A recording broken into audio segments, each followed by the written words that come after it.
Vamos então fazer a nossa revisão de tecido nervoso. Eu já quero deixar de antemão bem claro que eu vou utilizar os slides da professora, não consegui, né, fazer outros. É o slide da nossa professora Daniela Furtado. Não estou plagiando o material dela, tá? Aqui eu estou estudando e dividindo o meu estudo com vocês, tá? Então já me ressalvo em relação a isso. O tecido nervoso é esse local de comunicação que recebe informação, interpreta a informação e responde essa informação dando algum comando, seja para o músculo, né, liso, músculo cardíaco, seja para qualquer coisa, até para outro neurônio. Então, quando a gente pensa, quem é que comanda o funcionamento de todo o corpo? O sistema nervoso, tá? É ele quem, principalmente central, ele comanda o periférico ali, vai executar também. Apesar disso aqui ser uma fala bem simplista da história. Quando a gente pensa em tecido, a gente sempre tá. Primeira coisa, quem é a célula desse tecido ou quem são as células desse tecido? Sem sombra de dúvida, a estrela, o astro principal do sistema nervoso são os neurônios. Não pode restar dúvida disso. Quem é a célula mais importante, a principal célula do sistema nervoso? Neurônio. Só tem neurônio no sistema nervoso? Não, não é só ele. A gente também tem as células da glia, células gliais. Elas também fazem parte do sistema nervoso, né? Elas têm um papel ali coadjuvante. É menos importante? É tão importante quanto, mas, né? É muito importante as células da glia, mas quem comanda a história é o neurônio. As células da glia vão fazer essas funções aqui mais adjacentes, né? A nutrição, a defesa, sustentar, ajudar no metabolismo, produzir alguma coisa para esses neurônios, enfim. O sistema nervoso, então, a gente classifica ele de duas formas, dependendo de onde ele está situado. Então, o sistema nervoso como um todo, dependendo de onde ele está, a gente chama ele de sistema nervoso central ou sistema nervoso periférico.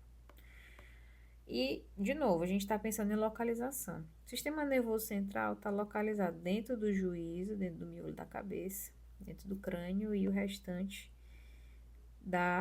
do canal vertebral. Aqui a gente vai ter a medula e vai ter o encéfalo. Então, isso aqui tudo é sistema nervoso central. Tudo que não está no centro, tudo que não é sistema nervoso central, que não está nem no encéfalo, dentro do crânio, nem está dentro do canal vertebral, vai ser periférico. Já então, sistema nervoso central, a gente tem encéfalo e medula espinal. E sistema nervoso periférico é tudo que não está no sistema nervoso central. Porém, a gente dá dois nomes para tudo isso: nervos e gânglios. Já vamos então decorar, aprender, na verdade, memorizar, relembrar essas divisões. Bom, o neurônio também é chamado de célula nervosa. Então, é sempre bom aprender os outros nomes que recebem essas células, as particularidades, né, do tecido, como lá no sistema muscular. Então, neurônio. Para a gente entender o neurônio, na verdade, para a gente entender o tecido nervoso, é bom a gente memorizar como é o. Eu acho que não deu certo. É bom a gente memorizar. É aqui, porque eu tinha mudado. É bom a gente memorizar o neurônio. É bom a gente ter bem claro na nossa cabeça como é um neurônio, tá? Então, eu tinha gravado essa aula todinha e deu tilt. Então, isso aqui tava bem aqui no começo, eu vou tirar pro final, mas continuando. É bom a gente ter isso aqui na nossa mente. Toda vez que falar neurônio, a primeira coisa que tem que vir na sua cabeça é a imagem dele assim, tá? Para aprender melhor. Então, o neurônio a gente vai dividir ele em duas partes. E essas duas partes que eu vou dividir já vai ajudar bastante a gente a entender substância cinzenta e substância branca. Joia? Então, vou dividir aqui, dividir o neurônio. Então, a professora até gosta de falar a parte superior da da célula, né? E parte inferior da célula. Quando ela está falando de parte superior, ela está falando do centro de comando do neurônio. Então, o centro de comando do neurônio é aqui, ó, corpo celular, ou soma, ou pericárdio, e os dendritos. Então, a parte superior é formada de duas partes, de soma, ou corpo celular, ou pericárdio. Disso mais essas ramificações aqui, ó, dendritos, nome dessas ramificações que chegam no corpo celular. Hortência, por que tu tá dizendo que chega e não que sai? A gente vai já ver o fluxo da informação e é melhor já a gente aprender assim para a gente entender como que a informação passa de um lugar para o outro. E aqui na parte inferior, digamos assim, só tem uma coisa do neurônio nessa parte aqui inferior, digamos assim. É axônio, tá? Tudo isso aqui que tem daqui para cá é axônio do neurônio, tá? E aqui, entendendo como é o neurônio, você não erra substância cinzenta e substância branca, tá? A gente vai revisar mais tarde aqui substância cinzenta e substância branca, mas se você desenhar na sua cabeça um neurônio como esse, e dividir ele assim em duas partes, você vai lembrar do que é substância cinzenta e substância branca. Lembrando que se ela colocar lá na prova uma questão, né, nas questões objetivas, e colocar 3 assertivas lá, 3 frases, e disser assim: é possível, através da microscopia de luz, pelo método, né, hematoxilina eosina, visualizar dendritos e terminações nervosas. Isso está falso. Só é possível visualizar dendritos e terminações nervosas no método de impregnação por prata ou por ouro. Tá? Então, apesar da prova prática já ter passado, tem esses detalhes que ela pode pedir. Essa imagem aqui desse neurônio, né, que é a imagem desse neurônio aqui, é o neurônio clássico, que é o multipolar, que é o que a gente mais tem no nosso corpo. Então, é muito bom memorizar ele. Mas a gente também tem outros dois aqui, que é o bipolar, onde o corpo celular, o pericárdio, fica bem no meio. E aí tem os dendritos de um lado só, né? O dendrito está mais longe, né, aqui do soma, ele chega com a informação, passa pelo pericárdio e distribui para o axônio. E a gente tem o pseudonipolar, onde a gente tem as ramificações do meio, né, do corpo para dois lados diferentes. E é mais comum nos nervos cranianos, acho que ela não vai cobrar isso, mas é bom a gente memorizar que existem esses três. E o bipolar, ele é mais comum ali nas células, na região da visão e da audição. O neurônio possui, né, células da glia que vão ali auxiliar o funcionamento dele. Vão ali ajudar com que ele desempenhe essa função super importante de comandar todo o corpo. Nessa imagem aqui, a professora chamou a atenção, eu anotei, sobre a presença dos oligodendrócitos, né, que são essas células aqui da glia que a gente vai revisar. Cada pontinho desse aqui, né, de um oligodendrócito é um núcleo. E se aqui tem um oligodendrócito, a gente já tem certeza que isso aqui a gente está falando de sistema nervoso central, porque no sistema nervoso periférico você tem células de Schwann. Bom, não estou falando de glia agora, mas só para a gente já revisar. Se tem bainha de mielina, pode ter certeza na vida que vai ter aqui uma dessas duas coisas. Ou vai ter oligodendrócito, ou vai ter células de Schwann, tá? Não tem como ter axônio com bainha de mielina sem ter essas duas células, tá? E para que serve essa bainha de mielina? Por que os oligodendrócitos e as células de Schwann são importantes? Porque é justamente graças à bainha de mielina que o impulso nervoso é super rápido. Vai que aqui já tem uma prova discursiva da prova, né? Uma questão discursiva da prova. Quais as funções fundamentais do sistema nervoso?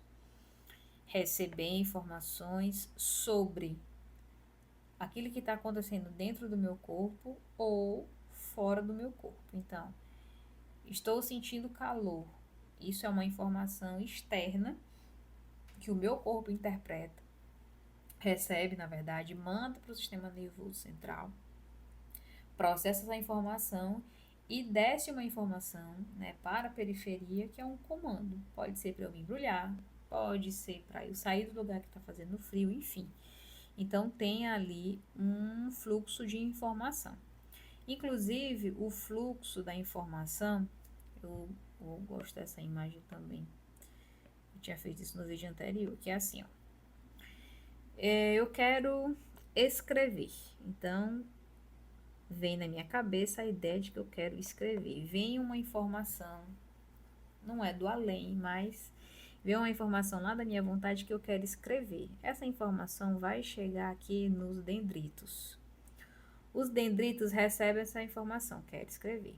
Essa informação ele leva para o centro do processamento do neurônio, que é quem? O soma. Então, essa informação vem daqui para cá. O dendrito, né? O dendrito recebe essa informação aqui, né? As ramificações dele. Essa informação entra para o soma. Aí ele processa essa informação e diz assim: tudo bem, vamos escrever. Essa informação desce pelo axônio. O axônio leva essa informação e aqui na terminação dele, nos botões sinápticos, ele vai dizer para um músculo, na verdade vários, começarem a escrever. Então, o fluxo da informação no sistema do neurônio é justamente esse. Uma informação chega através dos dendritos, que joga essa informação para o pericárdio, ocorre um processamento dessa informação e o corpo celular manda um impulso nervoso para acontecer um comando. Pode ser contrair um músculo, pode ser inibir a produção de alguma coisa, enfim, qualquer comando aí que seja necessário naquele momento. Essa slide sobre sinapse, eu acho que a professora vai pedir, eu não acho que ela vai pedir, né, assim, mas é importante a gente entender para que ela serve, né, para que eu tenho sinapse. A sinapse é uma maneira de comunicação entre, se comunicar tem que ser entre duas coisas, pelo menos, entre neurônio e neurônio, neurônio mais neurônio, ou seja, a informação toda dentro do sistema nervoso, ou neurônio mais outro tecido, que pode ser um músculo cardíaco, músculo esquelético, músculo liso, tá? Com qualquer outro tecido, tá? Qualquer outro tecido. Então, a sinapse é essa maneira que existe, né? Uma maneira de comunicação entre os neurônios e entre o neurônio e outra parte do corpo que ele queira dar um comando. Então, a sinapse, a sinapse é essa união aqui, ó, de uma extremidade de um neurônio com a extremidade de outra coisa, que pode ser neurônio ou outro tecido, outra célula, tá? A fenda sináptica é essa região entre as duas partes que acontece liberação de neurotransmissor. Neurotransmissor vai ser